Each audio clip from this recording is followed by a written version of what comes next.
So luckily, buying cryptocurrency is actually a lot easier and safer than buying from some dude off the street. But with that said, getting started can be confusing and costly if you don't know what you're doing. I know when I first started in crypto, I made a ton of mistakes, which I'm going to talk about here.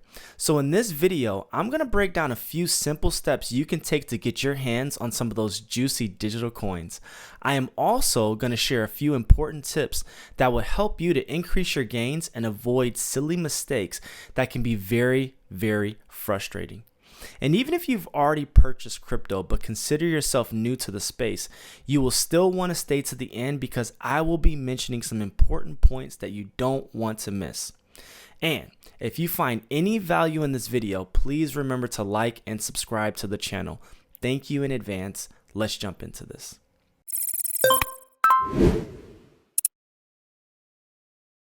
So when I began my crypto investing journey, I was clueless. I knew I wanted some coins, but I didn't know how or where to buy them. And looking back, if I were to do it all over again, I would take a completely different approach. Let me explain. You see, my initial focus at that time was solely on finding a source for cryptocurrency.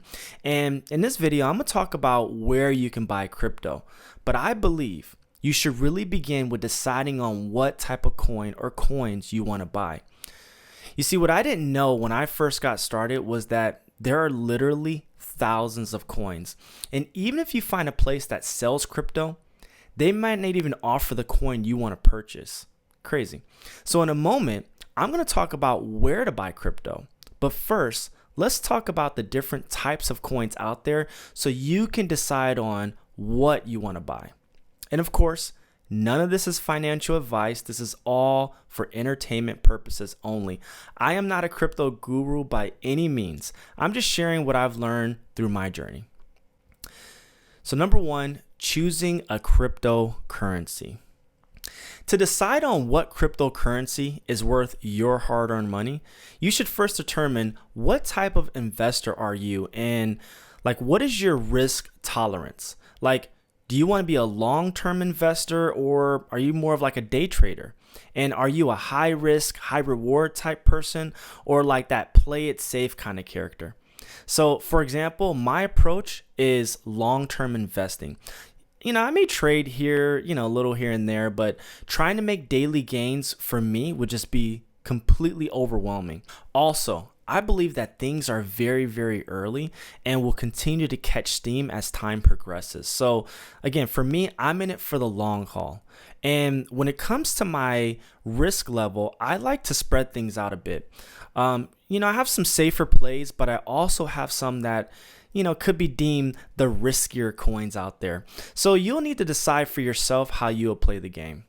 But to get an idea of how I evaluate and compare risk among coins, simply go to coinmarketcap.com and see their crypto rankings on their homepage. In my opinion, the higher up on the list a coin is, the lower the risk in comparison to the others. So, for example, Bitcoin being at the top of the list, for me, it is less risky than, say, Dogecoin, which appears a few spots below.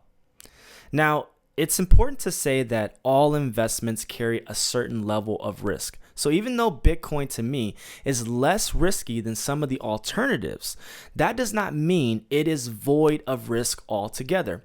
Also, crypto rankings can change anytime.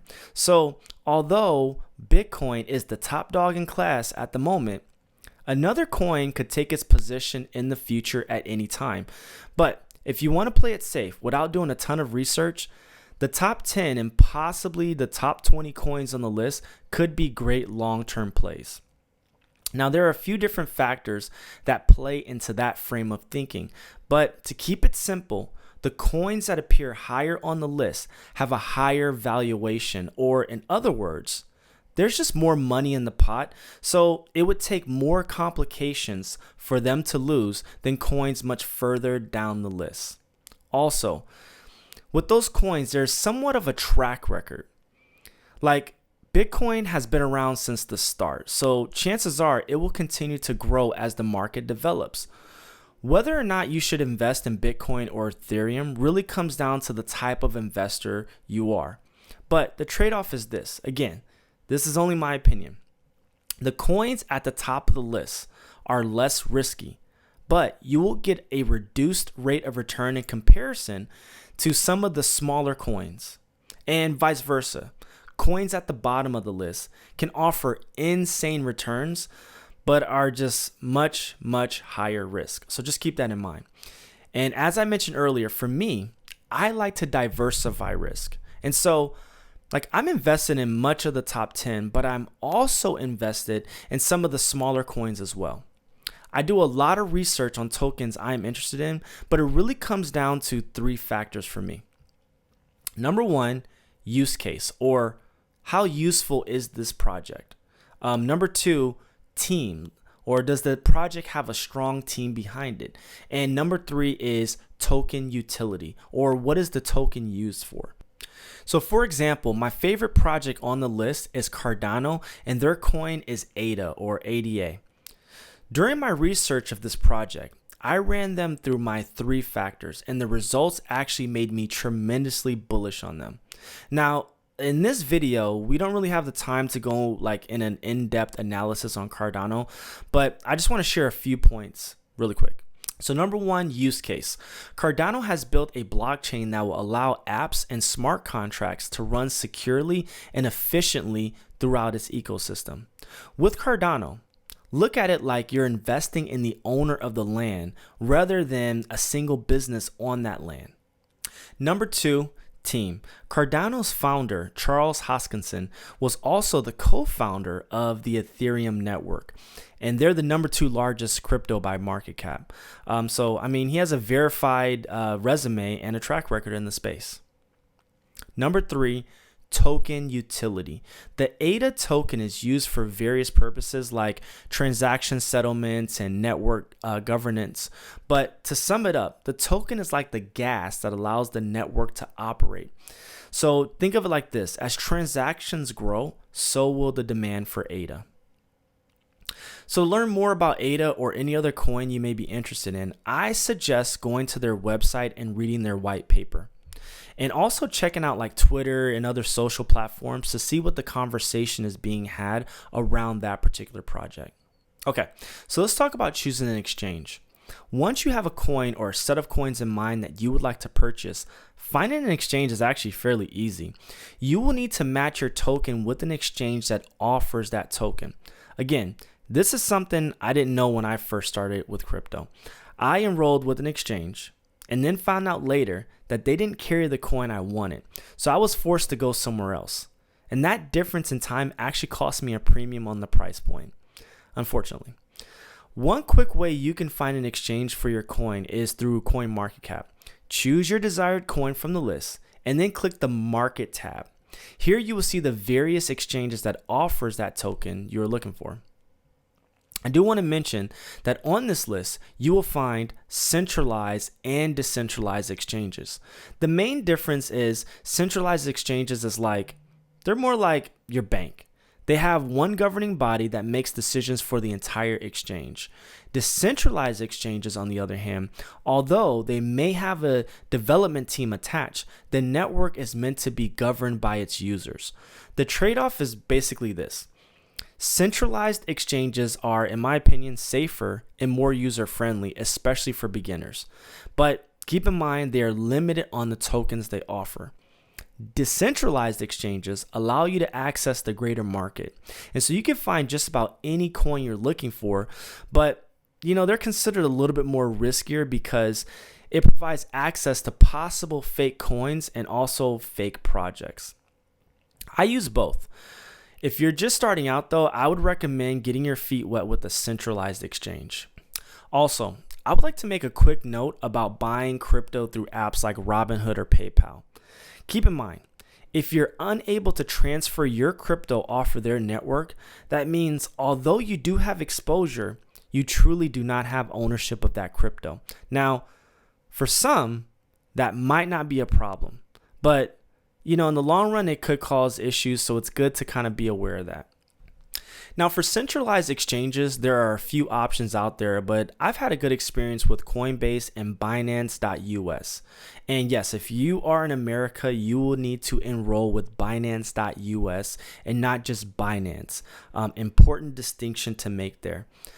And for advanced users who are ready to traverse the world of decentralized exchanges, you will need to set up a wallet first to connect to the exchange. So the wallets that I use are MetaMask and Trust Wallet. And I use Uniswap and PancakeSwap for my decentralized exchanges. Now, these are great starting points, but over time, you will find the technology that works best for your investing scenario. Now, before we end, I want to share a few points that I've learned along my journey, and I hope will help you as a crypto investor. So the first thing is the crypto market is volatile. The market never sleeps and prices are always moving. And because we're at an early stage, you could see huge fluctuations in prices. Now, price fluctuations could be cause for concern, but if you're holding long term, it most likely shouldn't be. I've seen prices drop and people get scared and they sell out of their position at a loss, and then a few days later the price rockets. So just know that price fluctuations are natural for this market, and when you see price dips, actually it's probably the best time to buy. Number 2, know why you're buying a coin. I have decided to invest in real projects. I want to be a part of advancing the blockchain technology. With that said, there are tokens called meme coins floating around that have really no utility or real project attached to it. Now, one of the most popular is Dogecoin. And yes, it's possible to make money off of these tokens, but just know why you're getting yourself into it. It's basically like playing hot potato with your money. And while some people will cash out, there will be many holding a worthless bag of hot garbage. So just remember that. But what are your thoughts? Do you feel armed to buy some crypto now, or did I miss any important steps? Please let me know in the comments. Also, if you have any questions about anything I shared in this video, please ask in the comments. There may be other people who have the same question. Lastly, I'd like to thank you for joining me. Your time is valuable. And again, if you have found any value, please like this video and subscribe to this channel. And until next time, thanks.